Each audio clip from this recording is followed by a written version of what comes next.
ዛሬ በቤት ውስጥ በቀላሉ የምታዘጋጀው ይህ የፀጉር ቅባት ፀጉርሽን እንዲበዛና እንዲጠነክር ያደርገዋል። እርግጠኛ ነኝ ከአንድ ሳምንት በኋላ ቆንጆ ለውጥ ይኖረዋል።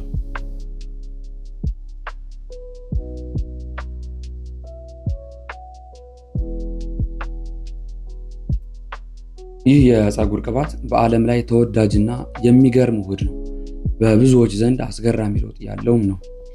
በቤታችሁ ውስጥ የፀጉር ቅባቱን ለማዘጋጀት የምትፈልጓቸው ወይም የሚያስፈልጓችሁ ንጥረ ነገሮች አንደኛ የወይራ ዘይት ወይም ኦሊቭ ኦይል ነው። ሁለተኛ ሮዝመሪ፣ ሶስተኛ ደግሞ የላውሮ ቅጠል ወይም ቤይሊፍ ነው። አራተኛ ክሎቭ ወይም ቅርንፉድን ተጠቅመን የፀጉር ቅባቱን እናዘጋጃለን። የመጀመሪያው ሮዝመሪ ነው። ሮዝመሪ በውስጡ ሮዝሚኒክ አሲድ፣ ሲኒዮል እና አንቲኦክሲዳንት እነዚህ ዋና ዋና ንጥረ ነገሮችን ይዛል። ይህም የደም ዝውውርን ያፋጠናል። ስለዚህ የራስ ፀጉርን በቂ የሆኑ ንጥረ ነገሮች እንዲያገኙ በማድረግ የፀጉር እድገትን ያፋጠናል ማለት ነው። እንዲሁም ዲኤችቲ ወይም ደግሞ ዲሃይድሮ ቴስቶስትሮን የሚባለውን ሄር ሎስ ወይም የፀጉር መርገፍ ሆርሞን ይህ ለፀጉር መርገፍ ዋና መንስኤ የሆነውን ሆርሞን መጠንን ይቀንሳል። ስለዚህ የፀጉር መርገፍን ይከላከላል። የጸረ ባክቴሪያ ባህሪም ስላለው ፎርፎርን ማሳከክንም እንዲሁ ይቀንሳል። ብዙ ጥናቶች እንደሚያሳዩት ከሆነ የሮዝመሪ ቅባት እንደ ሜኖክሲዲል ያለ ባህሪ ሊኖረው እንደሚችል ይጠቁማሉ። ነገር ግን ይህን የሮዝመሪን ቅባት ስታዘጋጁ የራስ ቅል ቆዳችሁ በጣም ቁጡ የሆነ ከሆነ ኢሪቴሽን ሊያስከትል ስለሚችል ቁጡ የራስ ቅል ቆዳ ያላችሁ በጣም መቅጠን ያስፈልገዋል። በሌላ በሚመቻችሁ ለእናንተ ተስማሚ በሆነ ቅባት ወይም ማቅጠን አለባችሁ። ካልሆነ ደግሞ በሳምንት አንዴ ጊዜ ብቻ እንድትጠቀሙ ሪከመንድ ይደረጋል። ሁለተኛው ደግሞ የቤይሊፍ ወይም ደግሞ የላውሮ ቅጠል ነው። የላውሮ ቅጠል በውስጡ ቫይታሚኖችን ይዛል። ቫይታሚን ኤ፣ ሲ፣ በአይረን እና አንቲኦክሲዳንት የበለጸገ ነው። ፀጉራችን ወዛማ እንዲሆን ያደርገዋል። የቆዳን ጤና በአጠቃላይ ያስጠብቃል። የፀጉር ስርንም ያጠነክራል። ስለዚህ ቶታሊ እድገትን ያበረታታል ማለት ነው። ሶስተኛው ይሄ የክሎቭ ወይም የቅርንፉድ ነው። ቅርንፉድን በዚህ መልኩ እንደዚህ ትፈጩታላችሁ። መፈጨት ያስፈልገዋል ወይም መወቀጥ አለበት። ይህም በውስጡ የኦጂኖል እና አንቲኦክሲዳንት ንጥረ ነገሮችን ይዛል። ይህም የራስ ቆዳን የደም ዝውውር እንቅስቃሴን በጣም ስለሚያበረታታ ፀጉርን ይመግባል ማለት ነው። ጸረ ባክቴሪያ፣ ጸረ ፈንገስ ባህሪ ስላለው ፎርፎርን ማሳከክንም ይከላከላል። የፀጉር እድገትንም እንዲሁ ያበረታታል። በአጠቃላይ ክሎቭ የሚታወቅበት እንደ ናቹራል ኮንዲሽነር በመሆን ይሰራል ማለት ነው። በዚህ መልኩ ፈጭታችሁ ሶስቱንም ካቀላቀላችሁት በኋላ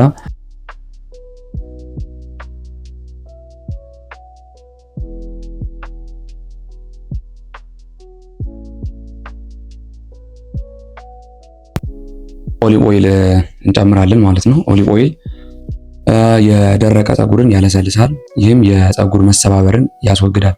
ስለዚህ ድርቀትና ማሳከክ እንዳይፈጠር በማድረግ ወዛማ ፀጉር እንዲኖር ያደርጋል ማለት ነው። በዚህ መልኩ ከቀላቀላችሁት በኋላ በዚህ ጊዜም እንደ ኬሪየር ሆኖ ያገለግላል። ከሌሎች ከላውሮ ቅጠል ከክሎቭ እና ከሮዝመሪ ንጥረ ነገሮችን አብዞርብ አድርጎ ለመቀበል ወይም ለመሸከም ያገለግላል። ስለዚህ ልክ ይህን ደብል ቦይለር በምንጠቀምበት ሰዓት ከነሱ ንጥረ ነገሮችን ተቀብሎ ኦሊቭ ኦይሉ የመሸከም ባህሪ ይኖረዋል ማለት ነው። በዚህ ሰዓት የምንጠቀመው ደብል ቦይለር ነው። ደብል ቦይለር ማለት ያው ከስር ውሃ ይደረግና ቀጥታ ናቹራል የሆነውን ኢንግሪዲየንት እንዳናጣው ቀጥታ ሰዓት ላይ ከማድረግ ውሃ ላይ አድርጎ የውሃው ሙቀት ንጥረ ነገሩ ቀስ እያለ እንዲለቅና ኦሊቭ ኦይሉን እንዲቀላቀል ያደርገዋል ማለት ነው። በዚህ ሰዓት ከፍተኛ የሆነ ሙቀት ያለው ነገር መሆን የለበትም። የሂት ሙቀቱን ወይም የቴምፕሬቸር የሂት መጠኑን በጣም መቀነስ ይኖርበታል። ቀስ ብሎ እንዲለቅ መደረግ ነው ያለበት። እያማሰሉ ቀስ እያደረጉ ከ20 እስከ 30 ደቂቃ ንጥረ ነገሩን እንዲቀበል ማድረግ ያስፈልጋል።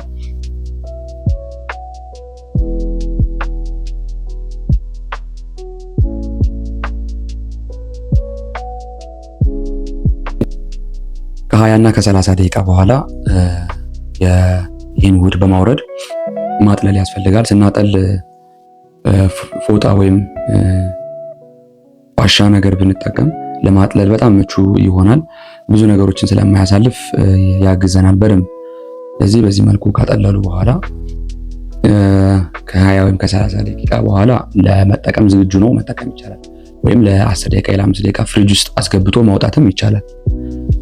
ምንድነው ፀጉርን በምትጠቀሙ ሰዓት ጥንቃቄ ማድረግ ያስፈልጋል። አንደኛ ቀጥታ ፀጉር ላይ አፕላይ ከማድረግ ወይም ከመጠቀማችን በፊት ከፀጉራችን ውጭ የሆኑ ቦታዎች ላይ ሙከራ ማድረግ ያስፈልጋል። ሁሉም የቤት ውስጥ የሚዘጋጁ ውህዶች ለእናንተ ምቹ ናቸው ማለት አይደለም። ስለዚህ ቅድመ ሙከራ አንደኛ ይደረግ። ከራስ ፀጉራችሁ ከራስ ጥላችሁ ወይም ከራስ የፀጉር ቆዳ ውጭ የሆኑ ቦታዎች ላይ ሙከራ ማድረግ ያስፈልጋል። ለምሳሌ እጅ ላይ፣ ክንድ ላይ ወይም ሌላ ቦታ ጀርባችንም ላይ ሊሆን ይችላል ሙከራ ማድረግ ያስፈልጋል፣ ቀጥታ ከሙከራ ከማድረጋችን በፊት። ከዛ ውጭ በጣም ጠንካራ የሆነ ውህድ ከሆነ ያዘጋጃችሁት ማቅጠን ያስፈልጋል። ለእናንተ ምቹ በሆነ የፀጉር ቅባት ቀጠን አድርጎ መጠቀም ይመከራል። ከዛ ውጭ በሳምንት አንዴ ብቻ ወይም ሁለቴ ስፔሻሊ ሁለቴ ብትጠቀሙ በጣም ቆንጆ ነው። ከተጠቀማችሁት በኋላ በደንብ ማሳጅ አድርጎ ከ30 ደቂቃ በኋላ መታጠብ ያስፈልጋል። በሻምፖ ወይም በምቹ በሆነ ለእናንተ ፀጉር ተስማሚ በሆነ ሳሙና መታጠብ ትችላላችሁ። ቪዲዮውን ጠቃሚ ሆኖ ካገኛችሁት ኮሜንት፣ ሰብስክራይብ ማድረጋችሁን አትርሱ። በቀጣይ ጠቃሚ ቪዲዮ እስክንገናኝ መልካም ጊዜ ይሆንላችሁ።